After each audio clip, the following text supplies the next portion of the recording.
Assalamualaikum warahmatullahi wabarakatuh. Jumpa lagi bersama channel Kata Orang Dulu, channel religi dan edukasi. Dukung terus channel kami dengan like, komen, dan subscribe.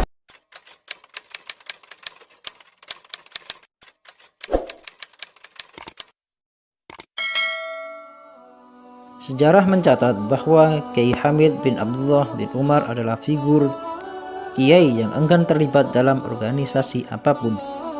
Tak pelak, hal tersebut membuat beliau jarang dikenal di pentas nasional, khususnya dalam dunia politik. Beliau bukan sosok yang mudah mengumbar argumen di depan wartawan mengenai isu-isu yang berkembang. Dia juga bukan jago orasi atau pidato. Perhatiannya lebih tercurahkan untuk ngemong masyarakat lewat dawuh-dawuhnya yang lirih tapi efektif. Dengan kesufian dan pancaran kesolehannya, seperti halnya wali lainnya, beliau adalah tiang penyangga masyarakat. Sikap sosial yang dicirikan dengan komitmen dipadu dengan gaya religius yang sangat kental adalah letak sekaligus watak kepemimpinannya. Masa kecil Kiai Abdul Hamid. Kiai Hamid lahir di Dukuh Sumur Kepel, Desa Sumber Girang, Kota Lasem, Kabupaten Rembang, pada tahun 1914 Masehi atau 1333 Hijriah. Ayahnya bernama Kiai Abdullah yang beristrikan 2 orang. Selain Royhana, Kiai Abdullah juga memperistri wanita bernama Thaniyah. Wanita kedua ini memberinya 3 anak. Kiai Hamid sendiri lahir dari Nyai Royhana. Sebagai anak keempat dari 12 bersaudara, nama Kiai Hamid waktu kecil bukanlah Abdul Hamid, tapi Abdul Mukti. Beliau biasanya dipanggil dengan nama Abdul Mukti, lahir sebagai anak yang lincah. Nakalnya luar biasa, tutur Kiai Hasan Abdillah, adik sepupu sekaligus adik ipar beliau. Sampai-sampai orang memelesetkan namanya dengan sebutan Bedudul. Orang pun tidak menyangka kalau beliau pun bakal menjadi kiai yang sangat disegani di kemudian hari. Mukti memang nakal, tapi kenakalannya tidak seperti kenakalan anak-anak sekarang yang mabuk-mabukan atau melakukan perbuatan asusila. Nakalnya Mukti lebih ditujukan kepada orang-orang Cina. Seperti diceritakan oleh Kiai Ahmad Mursyid Jember, Mukti pernah merepotkan orang tuanya karena telah memukul orang Cina sampai jatuh. Kejadian itu dikarenakan dia jengkel melihat orang Cina berjalan dengan begitu angkuhnya. Darah muda Mukti langsung mendidih. Tanpa basa-basi, kepalan tangannya mendarah tepat di pipi orang Cina tersebut. Kiai Hamid mendalami ilmu agama di pesantren. Di balik kenakalan Mukti, sebenarnya ia juga rajin mengaji. Ia mengaji kepada ayahandanya sendiri, lalu kepada Mbah Maksum yang masih terhitung kakeknya, dan Kiai Haji Baidawi Abdul Aziz. Pada Kiai Badawi, beliau belajar ilmu tasawuf, tarekat, dan wirid. Menghadapi Mukti yang nakal itu, Kiai Abdullah menjadi susah.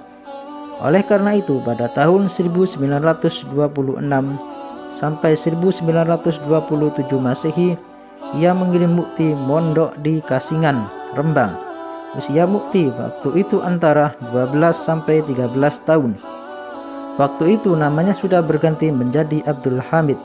Setelah sampai 1,5 tahun di Kasingan, dia lalu pindah di Pondok Termas, Pacitan, yang pada waktu itu diasuh Kiai Dimyati.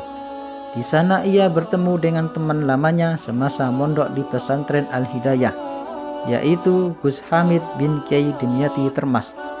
Pesantren inilah yang telah banyak berperan dalam pembentukan bobot keilmuan Kiai Abdul Hamid. Selama mondok di Kasingan maupun Termas, Mukti juga sering bertandang ke rumah Kiai Siddiq, kakeknya yang tinggal di Jember.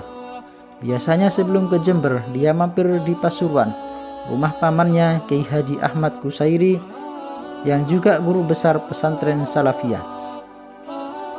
Dari Kiai Siddiq ini, ia banyak mendapat ijazah wirid dan zikir, di antaranya qasidah sama.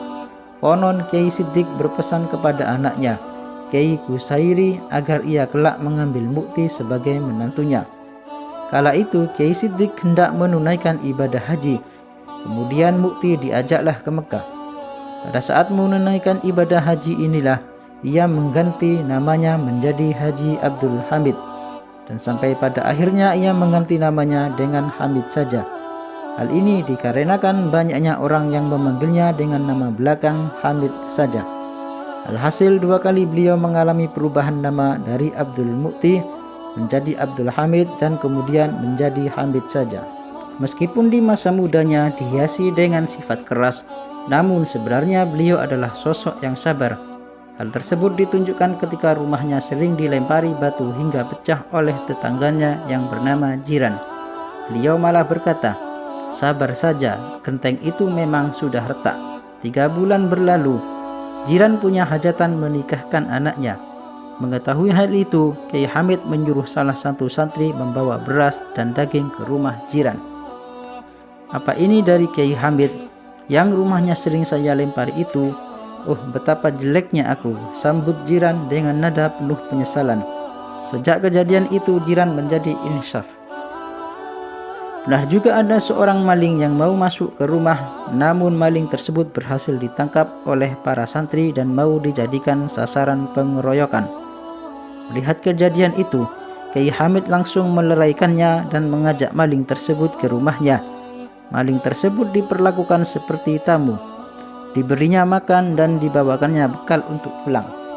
Masih banyak kejadian-kejadian lain yang menunjukkan kesabaran beliau kepada siapa saja dan dalam hal apa saja. Beliau selalu mengedepankan kesabaran. Kesabarannya memancarkan indah pada setiap gerak, setiap langkah pun pula saat berbicara. Dalam pergaulan sehari-hari, Kiai Hamid selalu mengutamakan sopan santun mulai dari rumah tangga, bertetangga, bermasyarakat, dan bernegara. Kepada tetangganya, beliau merangkul mereka dengan rasa tenggang rasa yang tinggi, hingga beliau dan pesantrennya menjadi pusat kemakmuran bagi lingkungan sekitar. Setiap pagi beliau selalu membangunkan mereka yang belum bangun. Khusus untuk tetangga yang miskin, beliau juga memberinya uang untuk kebutuhan sehari-hari. Banyak dari masyarakat sekitar Pasuruan, bahkan para pejabat sekalipun, merasakan jiwa sosial dan gayanya yang bersahaja.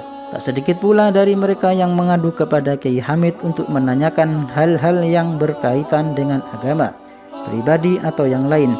Beliau ibarat lautan yang menampung limbah masyarakat. Beliau selalu menyempatkan diri untuk melayani tanpa berharap dilayani, siap direpotkan dan tak mau direpotkan. Demikian perjalanan hidup Kiai Hamid, semoga kita mendapatkan barokahnya. Amin.